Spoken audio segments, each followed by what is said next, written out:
নতুন বাংলাদেশ তৈরির জন্য জুলাই গণ অভ্যুত্থানে 4 জন স্কাউট জীবন দিয়েছেন, যা বিশ্বের ইতিহাসে বিরল বলে জানিয়েছেন প্রধান উপদেষ্টা ডক্টর মোহাম্মদ ইউনূস।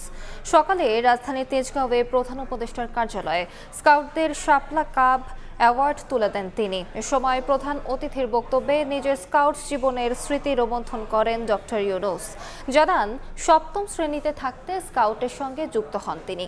এরপর নানা কর্মসূচিতে অংশ নিয়ে দেশ বিদেশ ঘুরেছেন। স্কাউট জীবনের স্মৃতিচারণ করতে গিয়ে বেশ আপ্লুত হয়ে পড়েন প্রধান উপদেষ্টা।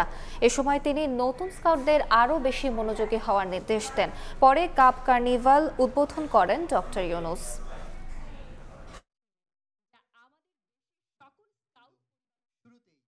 বিশ্বের স্কাউটিং এর ক্ষেত্রে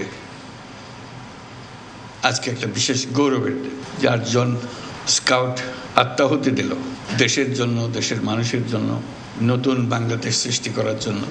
সেটা দিয়েই এই ইতিহাসের সৃষ্টি। স্কাউটিং এর ইতিহাসে এরকম নজির আর কোথাও নাই।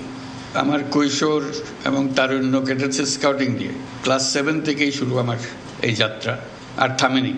বিশ্ব জাম্বুরি হলো কানাডাতে 1955 সালে, 15 বছর বয়স তখন। সে কি মহা উৎসব! যাওয়া, আটলান্টিক পাড়ি দেওয়া, ক্যানাডাতে জাম্বুরি করা, সারা বিশ্ব দেখা। আমাদেরকে জাহাজে করে নিয়ে গেল, লন্ডন থেকে নিউ ইয়র্ক জাহাজে। এই সমুদ্র যাত্রা, বিরাট আটলান্টিক পাড়ি দেওয়ায় বাচ্চা বাচ্চা ছেলে, পুরো জাহাজ মাতিয়ে ফেললো এই কজন ছেলে। আমরা যাচ্ছি, কিন্তু পুরো জাহাজের নিয়ন্ত্রণ এই বাচ্চাগুলোর হাতে চলে আসলো। গানে বাজনায়, উৎসাহে, ফুর্তিতে